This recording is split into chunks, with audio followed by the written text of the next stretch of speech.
এটি হচ্ছে সিলেটের অন্যতম একটি জায়গা। তো লোকেশনটা হচ্ছে সিলেট এয়ারপোর্ট। এয়ারপোর্টের পাশেই বাইস্টিল্লা নামে একটি গ্রাম আছে। ওই গ্রামের মধ্যে আমি একটা পাহাড়ে এসেছি। তো ওই পাহাড়ের ভিউটা কিন্তু অনেক সুন্দর। তো পাহাড়ের মধ্যে কিন্তু অনেক ফল গাছ রয়েছে, যেমন জাম গাছ, কাঁঠাল গাছ, লিচু গাছ, এরকম আরও বিভিন্ন ধরনের ফল ফ্রুট গাছ রয়েছে। তো এখানে আসলাম কারণ এই জঙ্গলটার একটা ভিউ পাওয়া যাচ্ছে ভালো। তো ভাবলাম যে বাড়ির পাশে তো যে একটা জায়গা রয়েছে বাইস্টিল্লা গ্রাম, তো এখানে এসে একটা ব্লগ করি, শর্ট একটা ব্লগ করি। তো আসলাম এখানে আঁকি। তো এই পরিবেশটা আমি আপনাদেরকে একটু তুলে ধরবো।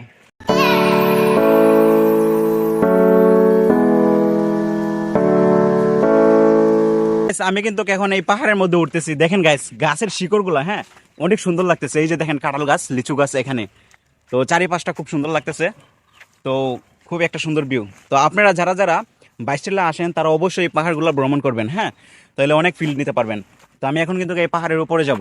দেখেন এটা কি দেখা যাচ্ছে, এটা কি হতে পারে? আমার মনে হয় এটা কেউ এখানে আড্ডা টাড্ডা মারে। তো গাইস খুব গভীর জঙ্গল এখানে এই পাহাড়টার উপরে। তো আপনারা একা আসবেন না এখানে। তো এদিকে রাস্তা রয়েছে, আমার মনে হচ্ছে এদিকে কোনো লোকজন চলাফেরা করে এদিকে। তো দেখা যাক, সামনে যাই। অবশেষে আমি পাহাড়ের গভীরে চলে যাচ্ছি।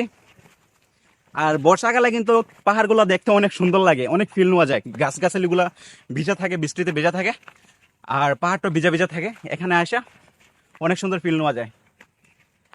তো গাইজ আমি কিন্তু খুব গভীর জঙ্গলে চলে যাচ্ছি। আমি পাহাড়ের মধ্যে এসে একটা গাছ দেখতে পারলাম, হ্যাঁ। গাছটা কিন্তু পুরা শিকড় থেকে একবারে আগা পর্যন্ত, পুরা শিকড় থেকে কিন্তু একবারে আগা পর্যন্ত গাছে পুরাই কাটা। এখানে জাম হয়তো পাকনা না, তো এখন খাওয়া যাবে না আমার মনে হচ্ছে। যদি জাম যদি পাকা হইতো তাহলে আমি এখান থেকে জাম খাইতে পারতাম। কিন্তু পাহাড়ের একবারে উপরে এসে পড়েছে, হ্যাঁ। আর উপরে ভিউটা দেখুন, একবারে খুব সুন্দর। এখানে কোনো গাছপালা বলতে খুব কম। এই জায়গাটা একটু খালি খালি লাগতেছে। তো চারপাশটা একটু দেখেন গাইস।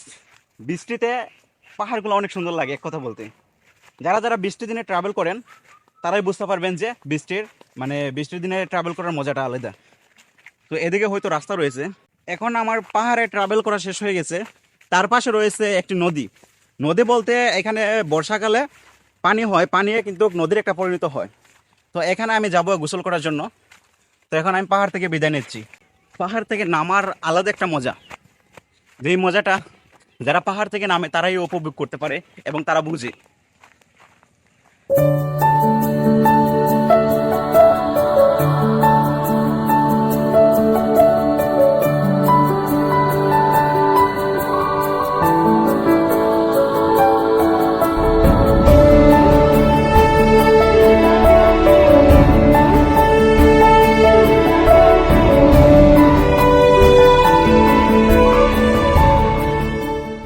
গাইস ফাইনালি এসে পড়েছি প্রেমতলা ব্রিজ। মানে এটা প্রেমতলা ব্রিজ রাখার কারণ কি? এই ভাই এদিকে আসো তো। আচ্ছা ভাই বলো তো, এই ব্রিজটার নাম হচ্ছে প্রেমতলা, হ্যাঁ, সবাই এটাকে পরিচিত চিনে, কিন্তু এটার কারণটা কি? প্রেমতলা রাখার কারণটা কি এই ব্রিজটা? যে কারণটা হয়েছে আপনার মনে করেন বিকাল বেলা অনেকগুলো মানুষ আসে বুঝছেন, প্রেমতলা ব্রিজে আসে মানে গার্লফ্রেন্ড ওয়ার্লফ্রেন্ড নিয়ে ঘুরতে আসে বুঝছেন। এটাকে অনেকগুলো পানি হয়, মানুষ নৌকা উকার চলে, এগুলোই কি। তবে কি আমাদের সিঙ্গেলদেরকে এখানে জায়গা আছে? জি না, সিঙ্গেলদের কোনো জায়গা নেই, প্রয়োজনই নেই সিঙ্গেলদের বুঝছেন। তো গাইস আমার মনে হচ্ছে আমি এখানে এসে ভুল করছি, যেহেতু আমাদের সিঙ্গেলদের এখানে জায়গা নেই। কারণ আমি এখানে এসে ভুল করছি, আমি একজন সিঙ্গেল মানুষ। তো যাই হোক ভাই, আপনি কি এই এলাকার নাকি? যে এলাকা এখানে কি গোসল করতে পারেন? জি জি। আচ্ছা যাই হোক গাইস, এই যে দেখছেন পানিগুলা, হ্যাঁ, তো এই যে পুরো হাওরটা সব পানিতে তলিয়ে গেছে। তো এখন আমরা এখানে গোসল করব। তো গাইস আমার পেছনে যে তিনজনকে দেখছেন, এই ভাই তুমি এদিকে আসো, কাম হিয়ার ভাই, এদিকে আসো জলদি। তো গাইস আমার পেছনে যে তিনজনকে দেখছেন তারা কিন্তু এই ব্রিজ থেকে কিন্তু এই পানিতে লাফ দিবে। তো রেডি সেডি স্টার্ট গো, মারো ফাল। ও ভাই এখন কিন্তু আমিও ফাল দিব, দেখা যাক। কিন্তু ওদের সাথে এখন লাভ দিব এখান থেকে। তো তার আগে আমার গড়ি টড়ি সবগুলো আমি জমা দিয়ে দেই। তো আব্দুল এদিকে আসো, তুমি এটা রাখো, হ্যাঁ, জুতা টুতা সবগুলো রাখো। আমার অনেক ভয় করতেছে ভাই এখান থেকে। তুমি এদিকে আসো জলদি, এখানে উঠো, এখানে লাভ দিব নি ভাই, আমার ভয় করতেছে। शाबाश बेटा। এখানে লাভ দেওয়া যাবে না এখানে। বাবা ভাই আমি নিচে থেকে লাফ মারি। তো গাইস ভয় করতেছো, তুমি একটু সামনে আসো। নাই নাই না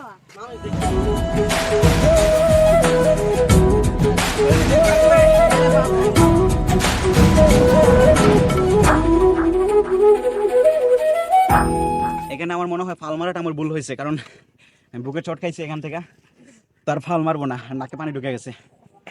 আমার পিছনে যে এই ব্রিজটা দেখতে পাচ্ছেন, এটা হচ্ছে এখানে প্রথম ব্রিজ। এই যে আরেকটা ব্রিজ দেখতে পাচ্ছেন, এটা হচ্ছে নতুন।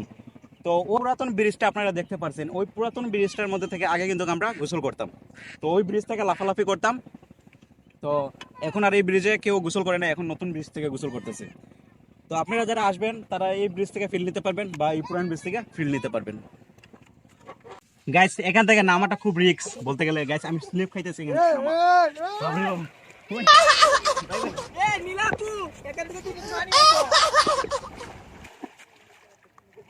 গাইস কইতে না কইতে পড়ে গেছি, বলার কোনো ভাষা নেই।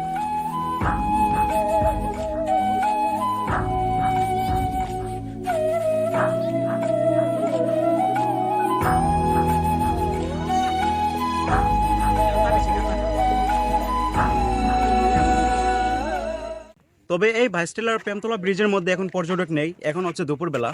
তো 3টা থেকে মাগরিব পর্যন্ত পর্যটক এখানে থাকে। তো 3টার সময় বা 3টার আগ মুহূর্তে কিন্তু এখানে পর্যটকরা আসে এই জায়গা দেখার জন্য। তো তবে আপনারা যদি সকালবেলা দুপুরবেলা আসেন তাহলে কিন্তু এখানের মধ্যে পর্যটক পাবেন না। তো আপনারা বিকালবেলা আসবেন, তাহলে এখানে পর্যটক এই জায়গার ফিল নিতে পারবেন। এই ছিল আমার ব্লগটি। তো এই ভাইস্টেলার মধ্যে পাহাড়ে ঘুরলাম অ্যান্ড পানিতে গোসল করলাম। তো আর আপনি যদি চান তাহলে আমার চ্যানেলটাকে আপনি সাবস্ক্রাইব করতে পারেন অ্যান্ড আমার ভিডিওটা লাইক করতে পারেন। তো এই পর্যন্ত, আল্লাহ হাফেজ।